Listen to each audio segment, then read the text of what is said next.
მუსიკა გვინავს წვეულებაზე, სანამ დაქორწინებული წყვილი საცეკვაო მოედანზე სრიალებს. ის არის მათ, ადვოკატი, ის არის კათრინა, თავდაჯერებული და ელეგანტური საქმიანი ქალი. ცეკვის დროს მათ სთხოვს მას გააუქმოს თავისი მოგზაურობა და დარჩეს მასთან.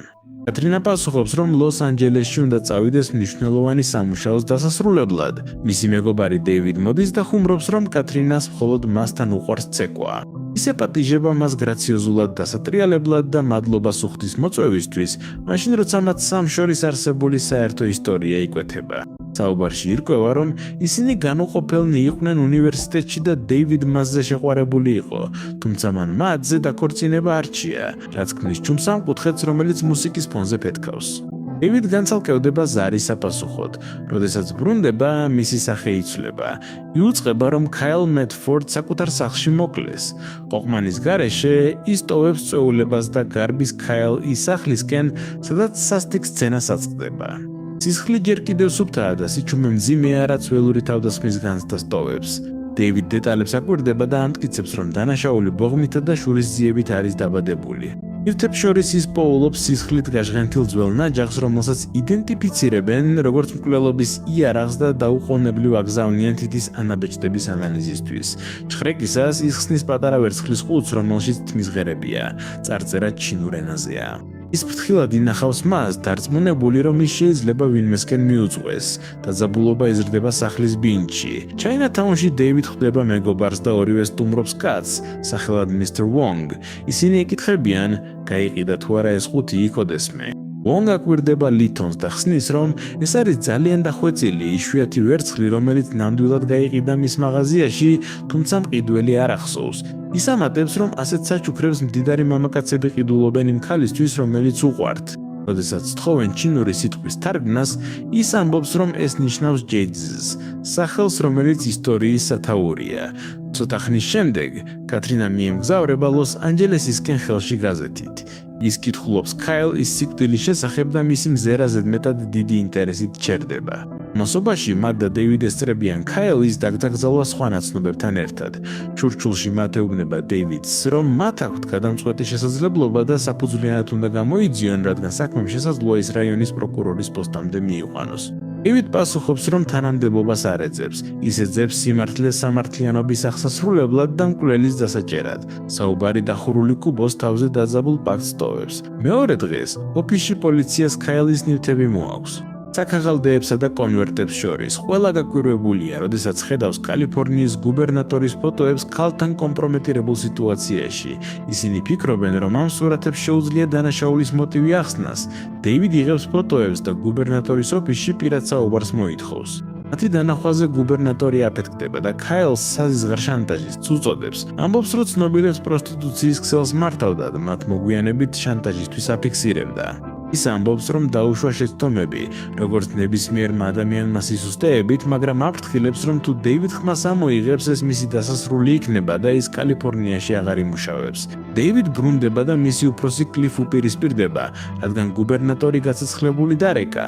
კამათის შემდეგ კლიფ მას საქმეს ჩამოაშორებს. დეივიდი უარს ამბობს მოლაპარაკების შემდეგ კლიფი აგრძელებს საქმეს, მაგრამ აფრთხილებს მეჯერ არ გადაკვეთოს ზღვარი. მოგვიანებით დეივიდი ვასკოს გუბერნატორის ფოტოებზე ესაუბრება.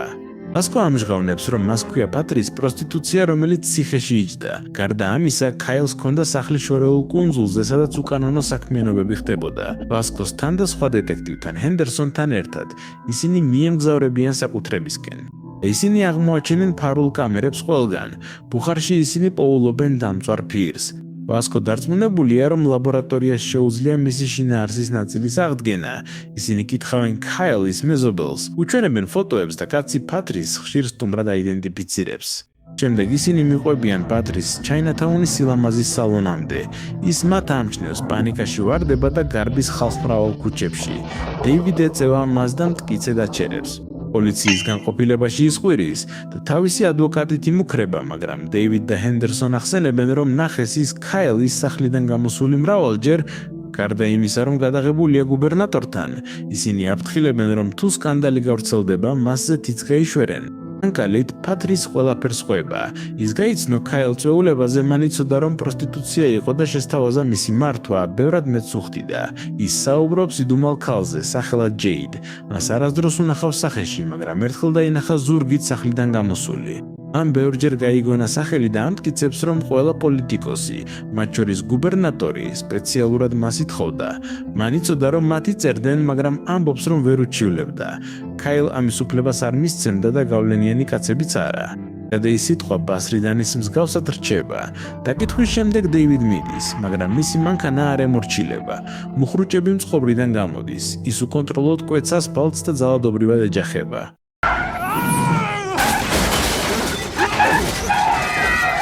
საავადმყოფოში აღმოჩნდება ჭრილობებით და საბოტაჟის დარწმუნებით, რათა გაეჩუმებინათ. კლიფს თხოვს მას საქმეს ჩამოშორდეს. დეივიდ უარყოფს იდეას, გადაწყვეტილი აქვს გააგრძელოს. ოფისში დაბრუნებულს ასისტენტი ატყობინებს აღმოჩენის შესახებ. სისხლიან ნაჯახზე აღმოჩენილი ანაბეჭდი კატრინა მაქსველს ეკუთვნის. დეივიდ გაშიშებულია და საქმე პირადული ხდება. დასადასტურებლად ის კვლავ სტუმრობს კუნძულის მეზობელს ფოტოების ახალი ნაკრებით.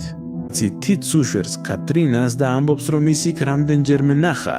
დეივიდ პირდაპირ მიდის მათთან დასაპირისპირებლად აცნობებს მას, რომ კატრინას ანაბეჭდები იარაღზეა, მაგრამ მათ პასუხობს, რომ არსებობს აშკარა ახსნა. კატრინა და ქაილ მუშაობენ მისი მუზეუმისთვის ნივთის შეძენაზე და ეს არაფერს ამტკიცებს. დეივიდ პასუხობს, რომ ნებისმიერი საბაბის მიუხედავად მან თავისი საქმე უნდა გააკეთოს და დაკითხოს იგი. იმ საღამოს დეივიდ და ჰენდერსონ ჩადიან მათისა და კატრინას რეზიდენციაში. ის აღიარებს, რომ ეწვია ქაილს მისი სიკვდილამდე ერთი დღით ადრე საქმეზე სასაუბროდ. სოს რომ ქაილმა აჩვენა ახალი ნაჯახი, რომელიც მისი თქმით აფრიკული ტომიდან იყო და სთხოვა დაეჭირა მისი წონის შესაგრძნობად. ბასკო ეკითხება შეეხო თუ არა სხვა რამეს. კატრინა ამბობს, რომ არ ახსოვს, თუმცა დაინახა აფრიკული ნიღაბი და არ არის დარწმუნებული, შეეხო თუ არა. ისინი აწვევიან დეტალებს. შეუძლია თუ არა ვინმეს დაადასტუროს მისი მარშრუტი, ნახა თუ არა მათ დაბრუნებისას თუ ის არ იყო. შემდეგ დეივიდ ეკითხება, ჰქონდა თუ არა მას ინტიმური ურთიერთობა ქაილთან. კითხვა აღიზიანებს კატრინას და მათს, რომლებიც საუბარს წყვეტენ და ისინი მიდიან. პოლიციის განყოფილებაში დაბრუნებისას მოდის ახალი ამბავი, რომელიც პულსს ცვლის. ლაბორატორიამ აღადგინა კუნძულზე დამწვარი ფირის ნაწილი. მის გაშვებისას ჩნდება ქაილ და კატრინა ერთად, ნათელი სურათები. დეივიდ აღელვებულია და ესმის, რომ კატრინა უფრო ახლოს იყო, ვიდრე აღიარა. რომების მიღებამდე მისი ასისტენტი ეუბნება, რომ პატრისმა დარეკა და სთხოვა კაფეში შეხვედრა, მისა მართიც მიაწოდა. კაფეში დეივიდ აკვირდება პატრისის მიახლოებას. ის სიფრთხილით კვეთს ქუჩას, მაგრამ მანქანა შემოიჭრება და მას ეჯახება. ავტომობილი ჩერდება, უკან ბრუნდება და გადაულის მას, რათა დარწმუნდეს მის სიკვდილში და შემდეგ გარბის. დეივიდ დახმარებას ითხოვს და დევნაში ერთვება. ქალაქი ჩინურ ფესტივალში იწვის, ფარმები და ხალხი გზას კეტავს. სრული სისწრაფით იზოულის გვერდს დროშებსა და დოლებს, სანამ მოძრაობა არ გაიხსნება, მოულოდნელად თავდამსხმელი მანქანა ქრება და ჩნდება ძველ საწყობში. ის ეჯახება გვერდით ამ მხარეს და დეივიდის მანქანა წყალში ვარდება.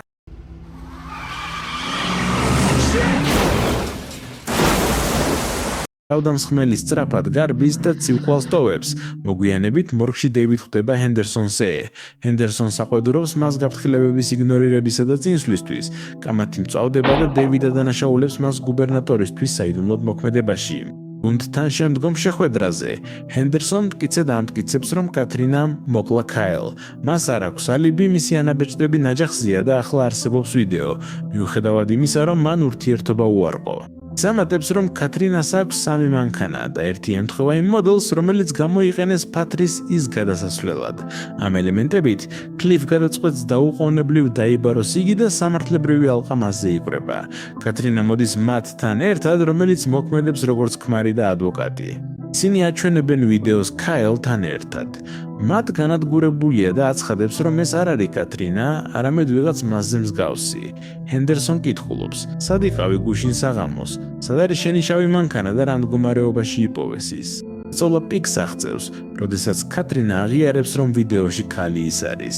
ის ამტკიცებს, რომ ეს იყო შემთხვევითი შეხვედრა და უარყოფს რაიმე მონაწილეობას მკვლელობაში.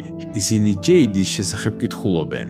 კატრინა ამბობს, რომ არ იცის ვინ არის ის და რომ მხოლოდ ერთხელ იყო ქაილ ის სახლში. ის გვთავაზობს კითხონ მოწმეს, რომელმაც ის იქ დაინახა, მაგრამ პასუხობენ, რომ ეს ქალი მკვდარია და რომ ის თავად არის დანაშაულის ეჭვმიტანილი. მეტ გაცეცხლებული დგება და აცხადებს, რომ მიდიან. თუ არსებობს მტკიცებულებები, ოფიციალური ბრალდებები წაუყენეთ, მაგრამ სხვა არაფორმალური საუბარი არ იქნება. სახლში დაბრუნებული მათ უყვირის კატრინასა ადანაშაულებს მას ღალატსა და მის განადგურებაში. ის პასუხობს, რომ მან ბევრჯერ უღალატა მას ოფისში და სახლში და ამბობს, რომ აქვს მტკიცებულებები. ის ამტკიცებს, რომ აქამდე დუმდა, მაგრამ თუ განქორწინებას სურს, შეუძლია ამის გაკეთება. მოგვიანებით დეივიდ ფიქრობს თავის მისაღებში, როდესაც კატრინა შემოდის. ის აღიარებს, რომ იცის, რომ ის ჯერ კიდევ უყვარს და რომ ვერ ახერხებს მის გონებიდან ამოგდებას. როდესაც ის ეკითხება, რატომ მოატყუა მათ, ის აღიარებს, რომ ეს იყო შეცდომა, რომელიც არასდროს წარმოედგინა, რომ ასე შორს წავიდოდა. ის ძებს, რომ არაფერი აქვს საერთო ქაილ ის მკვლელობასთან და სთხოვს დაუბრუნდეს მის გვერდით ყველაფრის დასავიწყებლად. დეივიდ მტკიცედ უარყოფს მას და ის დაჭრილი მიდის, უფრო სქელ ჩრდილს ტოვებს. უთების შემდეგ ახალი ამბავი ქვის სიმძიმით ცვივა. კლიფ მოკლულია თავის ბინაში. დეივიდ გარბის და პოულობს თავის უფროს სასტიკად მოკლულს. მისი ასისტენტი ჩურჩულით ეუბნება, რომ ყველა, ვინც პატრისთან იყო დაკავშირებული, დუმდება, სავარაუდოდ გუბერნატორის დასაცავად. დეივიდ კატრინა ზეწუხს და აჩქარებს მის გასაფრთხილებლად. სახლში ის ხვდება შეიარაღებულ მათს, რომელიც მოითხოვს გაიგოს, იყო თუ არა რამე მასა და კატრინას შორის. დეივიდ უარყოფს და ამბობს, რომ ახლა ამის დრო არ არის, რომ კატრინა სიცოცხლე საფრთხეშია. მასობაში კატრინა ბრუნდება, უხმობს თავის მოსამსახურეს და პასუხს ვერ იღებს. ის პოულობს მას მკვდარს. ხმაური ყინავს, ის გარბის, ცდილობს დამალვას და სასუსარკვეთილი ურეკავს მათს. იმ წამს მათ და დეივიდ მოდიან და აღმოაჩენენ მას შეკრულს თავდამსხმელთან ერთად, რომელიც მის მოკლას ცდილობს. გაცვლის დროს თავდამსხმელი ამჟღავნებს თავის სახეს. ეს არის ჰენდერსონ. ხუბი ხდება პირისპირ, ქაოტური და უეცარი, სანამ მათ არ ესვრის და არ ანადგურებს მას კატრინას გადარჩენით მოულოდნელად. შვებაღია კითხვებს ერევა. შემდეგ დეივიდ უპირისპირდება გუბერნატორს ყველაფრით, რაც იცის. ის ადანაშაულებს მას დუმილის უკან დგომაში და იმაში, რომ ჰენდერსონმა მისი დაცვის გამო მოკლა. გუბერნატორი უარყოფს, ამბობს, რომ არ არსებობს მტკიცებულებები და ვარაუდობს, რომ ჰენდერსონმა შესაძლოა ერთგულების გამო იმოქმედა. ის ასევე უარყოფს ქაილის მოკლას. დეივიდ აფრთხილებს, რომ თუ ის კვლავ შეეხება კატრინასა, გამოაქვეყნებს ფოტოებს, რათა ყველამ ნახოს. მუქარა რჩება ჰაერში ჩამოკიდებული, როგორც მახე. სხვა ადგილას კატრინა ემზადება მათთან ერთად გასასვლელად. ის ჩერდება, როდესაც ხედავს მის ფოტოებს სხვადასხვა პოლიტიკოსებთან, რომლებიც მის წინ არის გამოფენილი. კანკალებს და ეკითხება, საიდან გაჩნდნენ. მათ ამჟღავნებს, რომ მან თავად წამოიღო ისინი ქაილისგან მისი მოკლის წინადღეს. აღიარება გავარდნილი ტყვიასავით ეცემა. მათ ხსნის, რომ სხვა არჩევანი არ ჰქონდა. ქაილ ამ ფოტოებით აშანტაჟებდა და ის არასდროს დაუშვებდა, ვინმეს მისი ცხოვრება დაენგრია. ის ცივად უახლოვდება და ტოვებს ფრაზას, რომელიც ჰაერს კვეთს. შემდეგ ჯერზე, როცა ერთად იქნებიან, ჯეიდს გააცანი. ის მასზე უკეთესი უნდა იყოს. შემდეგ ის მიდის და კატრინა შოკში ჩაფლული ქვითინით რჩება, განადგურებული იმის გამო, რომ მისი საიდუმლო გამჟღავნდა და მისი ნამდვილი ვინაობა, ჯეიდ, გამოაშკარავდა. მოჩვენებითი სახეები მთელ იმპერიებს ამყარებენ, სანამ ერთი სიმართლე მათ ცეცხლში არ გახვევს. ზოგჯერ სიყვარულის ან სამართლიანობის სახელით ჩადენილი ქმედება მხოლოდ ახალ ნგრევას იწვევს. აქ არ არიან წმინდა მსხვერპლნი ან დამნაშავენი, მხოლოდ ისინი, ვინც დუმილი არჩია საუბრის ნაცვლად. თუ აქამდე მოხვედი, რატომ არ დააჭერამ ვიდეოს, რომელსაც ახლა გირჩევ? გარანტიას გაძლევ, ძალიან მოგეწონება.